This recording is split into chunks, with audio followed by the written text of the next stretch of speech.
नमस्कार, मेरा नाम हेमवंती है और मैं आशा हूँ। मैं अभी आशा दावा प्रपत्र भरने वाली हूँ। आशा दावा प्रपत्र में ये प्रपत्र में मुझे पीएचसी से मिला है और अगर ये नहीं भी मिला हो तो आशा अश्विन पोर्टल से इसे डाउनलोड कर सकते हैं। इसमें 2 भाग होते हैं, दैनिक सेवा या कार्य का विवरण, दूसरा होता है मासिक सेवा या कार्य का विवरण। तो पहले मैं दैनिक सेवा या कार्य का विवरण भरूंगी। उसके लिए इसमें क्या क्या जानकारी भरनी होती है। इसमें पहला होता है सेवा या कार्य का कोड। सेवा या कार्य का कोड के बारे में मैं आगे बताऊंगी।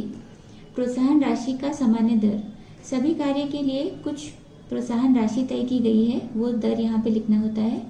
लाभार्थियों की संख्या, कितने लाभार्थियों को सेवा प्रदान की गई उनका संख्या लिखना है। दावा की गई राशि, लाभार्थियों की संख्या और दर को गुणा करते हुए दावा की गई राशि यहाँ पे लिखना है। कार्य पूर्ण की अंतिम तिथि, जब सेवा प्रदान की जाती है उसकी अंतिम तिथि, जैसे कि किसी महिला के 1 से लेकर 4 जांचें करवाने पर हमको कुछ राशि मिलती है, तो जब 4 जांचें पूरी हो जाती है उस दिन का दिनांक लिखना होता है। प्रखंड का नाम, अपने ब्लॉक का नाम लिखना है। पंजी का कोड, जिस तरीके से सभी कार्य का कोड बना हुआ है उसी तरीके से पंजी का यानी कि रजिस्टर का भी कोड तय किया गया है। खंड, रजिस्टर के कौन से खंड में मैंने इस लाभार्थी के बारे में लिखा हुआ है, जानकारी लिखी है, उसका नंबर लिखना है। पंजी में अंकित दिनांक, मैंने किस दिन लाभार्थी के बारे में अपने रजिस्टर में लिखा है उस दिन का दिनांक लिखना है। आशा फैसिलिटेटर का हस्ताक्षर, ये सभी कार्य या काम आशा फैसिलिटेटर से जांच कराकर उनके हस्ताक्षर यहाँ पर लिखवाने हैं।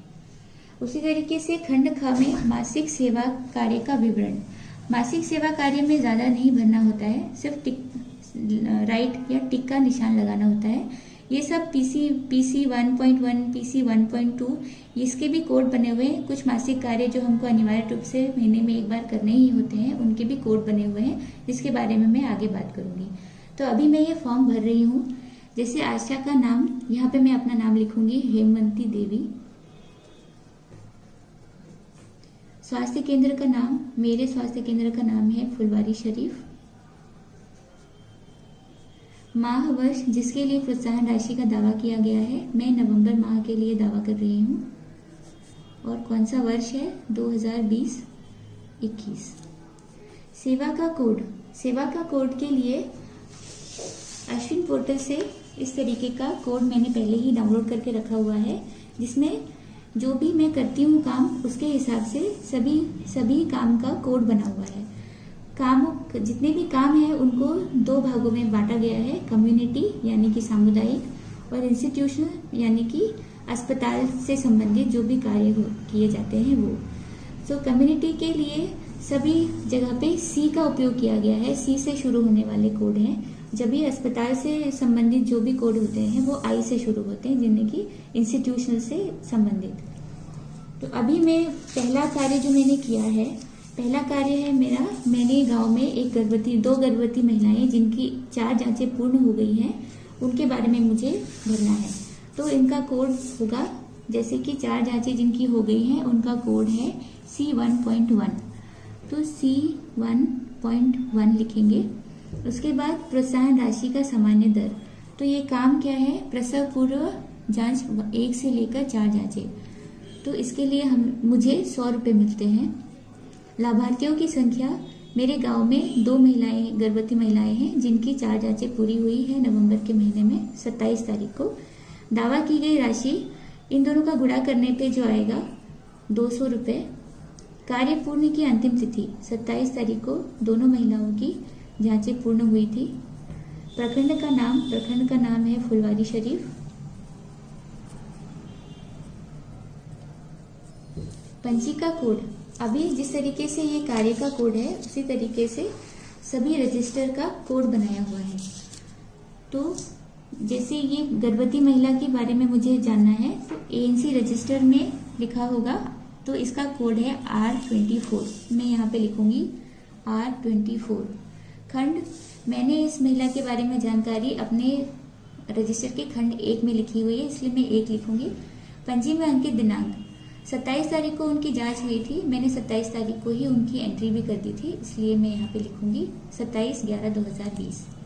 अब दूसरी गतिविधि, दूसरा ये कार्य हुआ था 28 तारीख को। एक गर्भवती महिला का संस्थागत प्रसव हुआ था। संस्थागत प्रसव के लिए उसका कोड है C1.6। तो कोड की जगह पे लिखूंगी C1.6। प्रोत्साहन राशि का सामान्य दर 300 रुपये। लाभार्थियों की संख्या 2। दावा की गई राशि 3 और 2 का गुणा करके 600 रुपये।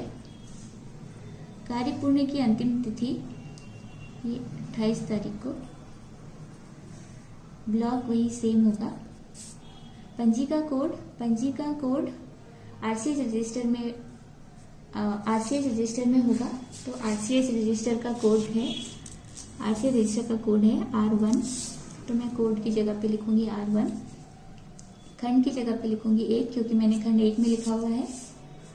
और पंजी में अंकित दिनांक मैंने दूसरे दिन एंट्री की थी, तो मैं दूसरे दिन का दिनांक लिखूंगी। अभी तो 2 लिखा है मैंने इस कम्युनिटी के। एक और मैंने किया था महिला बन्याकरण की प्रेरण हेतु।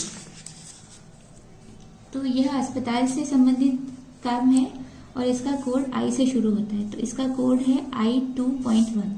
तो कोड की जगह पे मैं लिखूंगी I2.1। सामान्य इसका दर है 100 रुपये। लाभार्थी की संख्या 1। दावा की गई राशि 100 रुपये।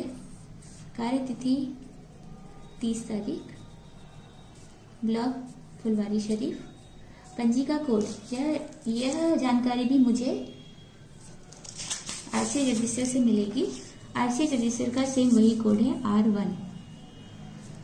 खंड है एक, खंड नंबर 1 में लिखा हुआ है इसलिए खंड 1। एंट्री भी उसी दिन हो गई थी इसलिए 30/11/2020। ये तो मैंने लिख दी कम्युनिटी, जो भी मैंने हमारी दैनिक कार्य जो मैंने किया है उसके बारे में। अभी मैं लिखूंगी मासिक कार्य सेवा का विवरण। मासिक कार्य के लिए भी कोड बने हुए हैं।